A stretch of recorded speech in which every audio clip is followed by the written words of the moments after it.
What happened inside the Russian gulags remains one of the darkest chapters in human history. These were not just labor camps. They were unforgiving machines designed to break the body and reshape the mind. Here are 15 Gulag torture methods that reveal how far a regime can go when survival becomes a test of endurance, willpower, and the human spirit itself. Before we begin, make sure you subscribe and hit the like button so this video reaches more history fans. Your support helps us continue exploring more content like this. Let's get started. 1. The icebox punishment. The icebox was one of the harshest punishment cells used in Russian gulags. It was introduced during the early Soviet era under Joseph Stalin's leadership when forced. Labor camps expanded rapidly across Siberia and the Arctic. The icebox was a small standing cell made of wood or metal that was deliberately exposed to freezing winds and temperatures that often dropped far below zero. Prisoners were stripped to thin clothing and locked inside for hours or even days, depending on the guard's orders. The cell was so narrow that sitting or lying down became impossible. The cold numbed the limbs first and then traveled deep into the bones, causing severe frostbite and hallucinations. Many prisoners fainted from shock, and some suffered permanent nerve damage or lost toes and fingers. The Soviet administration claimed it was a disciplinary measure for disobedient inmates, but survivors described it as slow torture. The icebox broke a prisoner's physical strength and mental stability, making them more compliant for labor demands. 2. The Black Pit Isolation Cell. The Black Pit was a windowless underground isolation chamber used across several Gulag camps during the 1930s and 1940s. It is believed to have evolved from earlier Tsarist punishment cells, but was widely applied under Stalin's NKVD. The structure was a cramped hole beneath the ground, often reinforced with wooden planks or stone. Prisoners were lowered inside with no bedding and minimal ventilation. The pitch darkness made it impossible to tell day from night, which caused severe disorientation. Inside the Black Pit, temperatures varied depending on the season. During winter, it became unbearably cold and damp, while in summer it trapped heat and stale air. Guards supplied little food, often a small piece of bread and water once a day. The lack of light and isolation from all sound caused panic, paranoia, and hallucinations. Many prisoners reported hearing phantom voices or losing their sense of identity entirely. The Black Pit was designed to break a prisoner's spirit without physical marks. It acted as psychological punishment for anyone accused of spreading anti-Soviet ideas or refusing to work. Time in the Black Pit left lasting mental scars that followed survivors long after their release. 3. The chain gang labor torture. Although chain gangs were not unique to the Soviet Union, the Gulag administration developed its own harsh variation during massive industrial projects in the 1930s. Prisoners who resisted work quotas or were labeled as dangerous were forced into chain gang groups. Heavy metal shackles were locked around their ankles and connected by thick chains. These chains restricted movement and made even simple steps painful. In many camps, the chain gang units were assigned to the hardest tasks, including stone breaking, forest clearing, and railway construction. They worked in severe weather conditions that ranged from snowstorms to scorching heat. Guards enforced strict discipline, and any prisoner who fell behind risked being dragged by the chain or beaten with rifle butts. The structure of the chain gang system made escape impossible since the prisoners were physically bound to one another. The constant weight caused deep bruises and skin infections. Some inmates developed permanent bone deformities. Food rations for chain gang workers were usually reduced as an additional punishment. The method functioned both as torture and humiliation, reinforcing the idea that resistance would lead to even harsher suffering and total loss of autonomy. 4. The sleepless watch torture. The sleepless watch was a form of prolonged sleep deprivation used in many Gulag interrogation centers.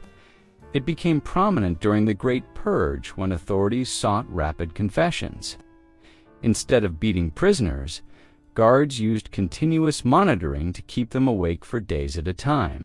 Bright lamps were aimed directly at the prisoner, sometimes only inches from the face. Guards worked in shifts to prevent any moment of rest. The structure of the method relied on mental and sensory overload rather than physical injury. Prisoners were forced to stand for long periods while being questioned repeatedly. If they closed their eyes, guards shouted or shook them awake. After 24 hours, prisoners experienced slurred speech and trembling. After 48 hours, hallucinations and uncontrollable crying began. The method was designed to extract confessions without leaving visible wounds. It weakened the mind to the point that prisoners often signed any document presented to them. Some broke down completely and required hospitalization. The sleepless watch became infamous because it blurred the line between interrogation and torture. Yet it was widely used due to its efficiency in producing rapid compliance. 5. The starvation, quota, punishment. Starvation was not always applied openly as torture, but Gulag officials developed a structured form of nutritional punishment by manipulating food rations based on work performance. Introduced in several camps during Stalin's industrial expansion, it became known as the starvation quota system. Prisoners who failed to meet daily work expectations received a drastically reduced ration of thin soup and a tiny piece of bread.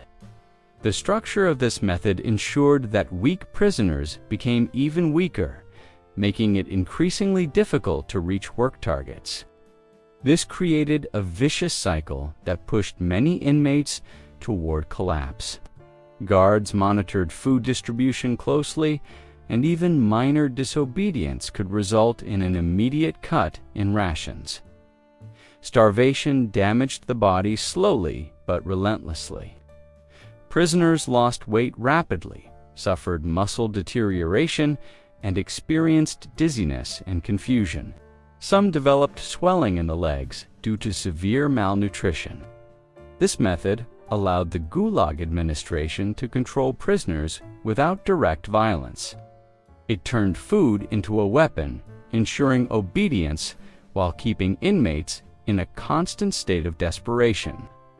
6. The standing punishment cell. The standing cell was one of the most physically draining punishments used inside Russian gulags. It originated in earlier Russian penal institutions, but was widely implemented during the Stalinist era. The cell was extremely narrow, often no wider than a human body. Prisoners could not sit, stretch, or lie down. They were forced to remain on their feet for the entire duration of the punishment, which could last from several hours to multiple days. The structure created immediate physical stress. Legs swelled within hours, and circulation slowed severely. Many prisoners felt numbness spreading upward into the hips and back. If a prisoner fainted, there was no room to fall safely, causing further injury. Guards sometimes placed metal spikes on the floor to intensify the pain. The standing cell was designed to exhaust prisoners who disobeyed orders or questioned authority. It drained their strength so deeply that returning to normal labor became almost impossible for several days. Forced immobility also created psychological distress. While the cell left few visible scars, the long-term impact included joint damage and chronic pain. The standing punishment cell became a feared part of Gulag discipline systems. 7. The freeze and work rotation. The freeze and work rotation was a brutal combination of exposure, torture, and forced labor used mainly in camps located in Siberia. This method was developed during the 1930s as a response to labor shortages and resistance from prisoners. The technique involved sending prisoners outside in harsh winter temperatures wearing minimal clothing. They were forced to stand still in the cold for long periods until their bodies began to numb. Once the cold had weakened them, guards immediately ordered them to begin heavy labor tasks such as cutting timber or carrying stones. The sudden shift from freezing stillness to exhausting work caused severe muscle strain. Blood circulation changed rapidly, leading to sharp pain and dizziness. When prisoners slowed down, guards returned them to the freezing standstill. The cycle repeated multiple times throughout the day. This created a cruel pattern where the body could not adapt to either temperature or movement. Some prisoners collapsed from shock or frostbite. Others suffered heart strain due to the rapid physical transitions.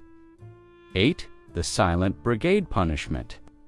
The Silent Brigade was a punishment squad established in several gulags to discipline prisoners considered defiant or dangerous. It began appearing in documents from the 1930s and was used through the end of the Stalin era. Prisoners assigned to the Silent Brigade were forbidden from speaking for the entire duration of their punishment.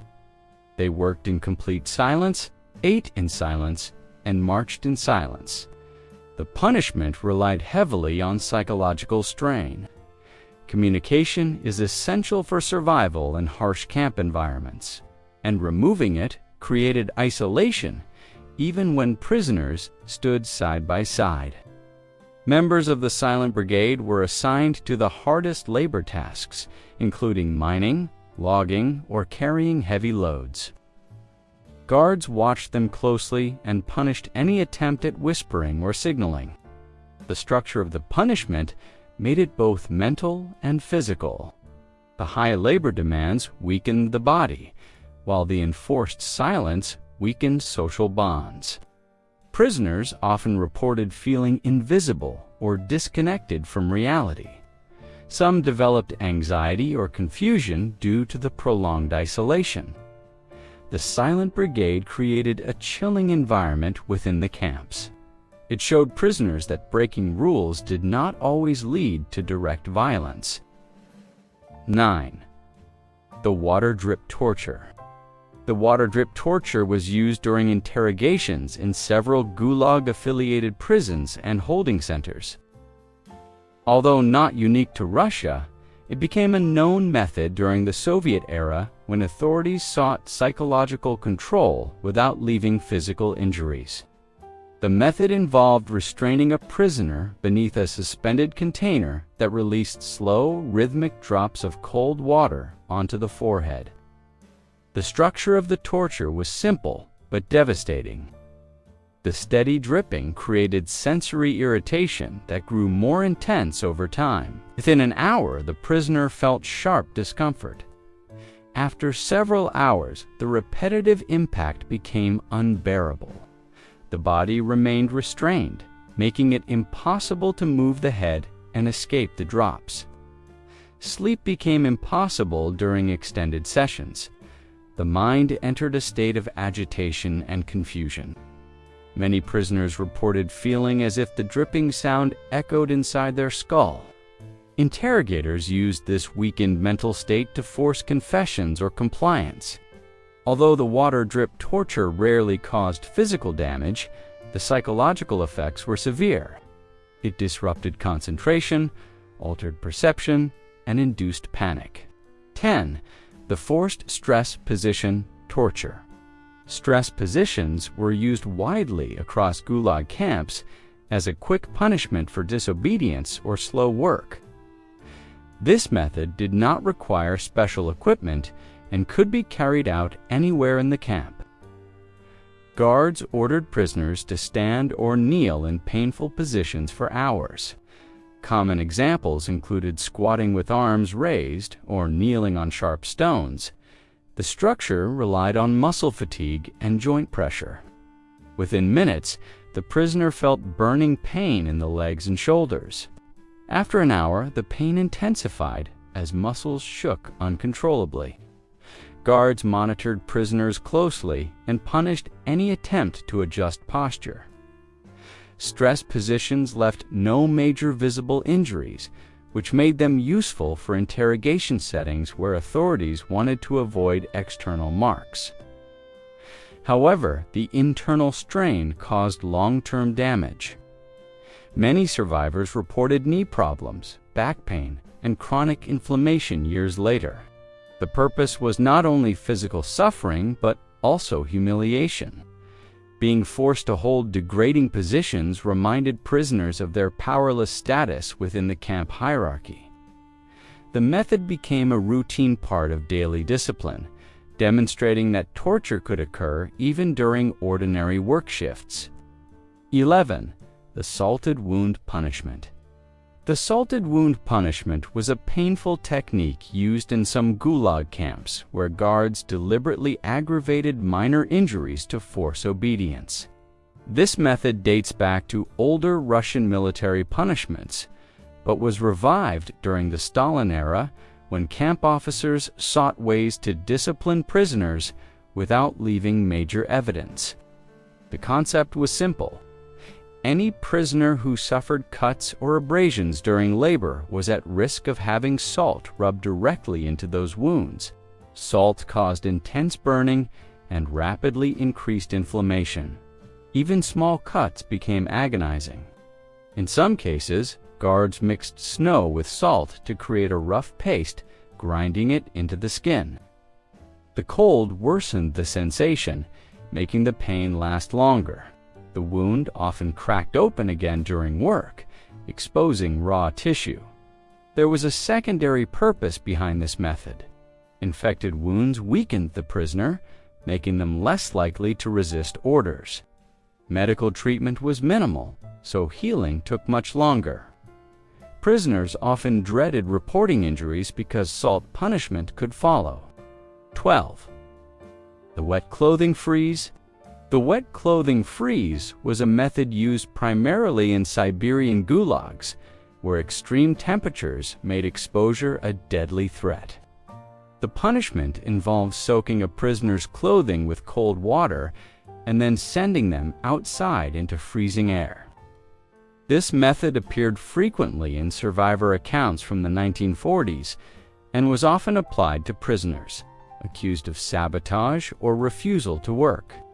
Once outside, the wet clothing stiffened into ice within minutes. The prisoner's movement became limited as the frozen fabric clung painfully to the skin.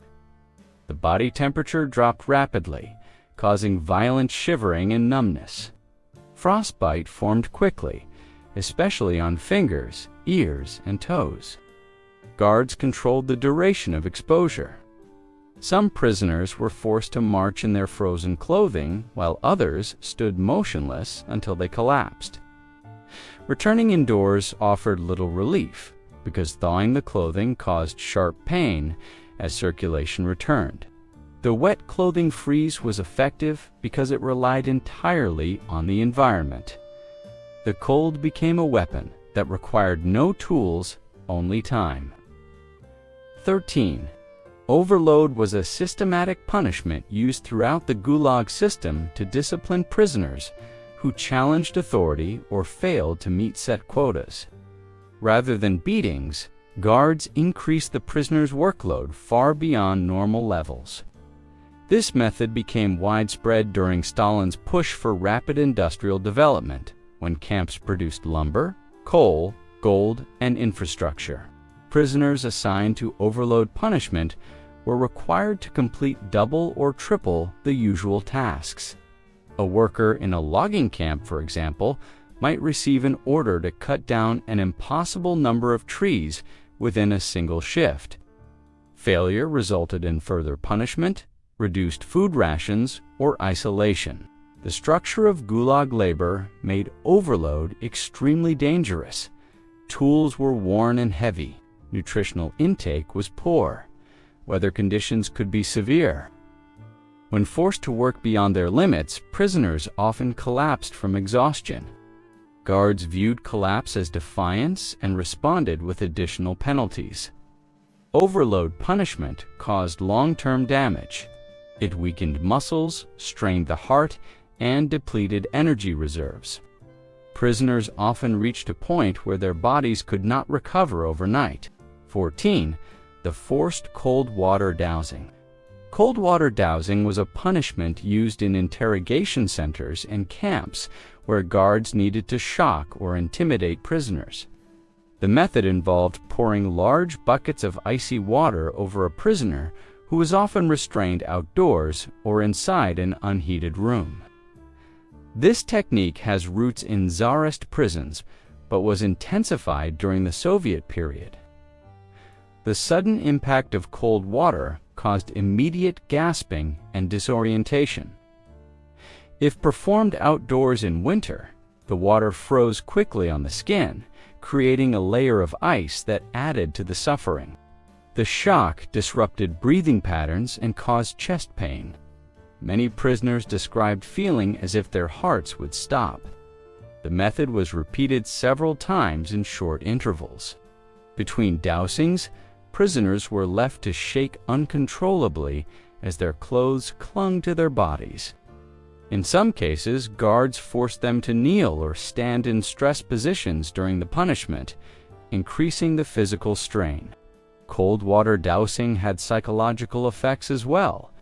The unpredictability of when the next bucket would hit created overwhelming fear. Prisoners often broke down quickly during interrogations that used this technique. The method was brutal, yet efficient, because it required minimal resources and caused suffering without leaving permanent physical scars. 15. The dog attack threat. The dog attack threat was an intimidation-based torture method used in many Gulag camps where trained guard dogs played an important role in security. These dogs were often aggressive breeds, conditioned to respond to specific commands. Instead of releasing the dogs fully, guards used the threat of an attack to terrify prisoners into submission. The method involved bringing a prisoner into an open yard or isolated area and surrounding them with barking dogs held on chains. Guards encouraged the dogs to lunge forward repeatedly, stopping them only a few inches from the prisoner's body. The prisoner could feel the heat of their breath and the snap of their jaws. The dog attack threat was effective because it targeted basic human survival instincts. The fear stayed with prisoners long after the session ended. In many cases, they became more compliant, knowing that future punishments could involve real attacks.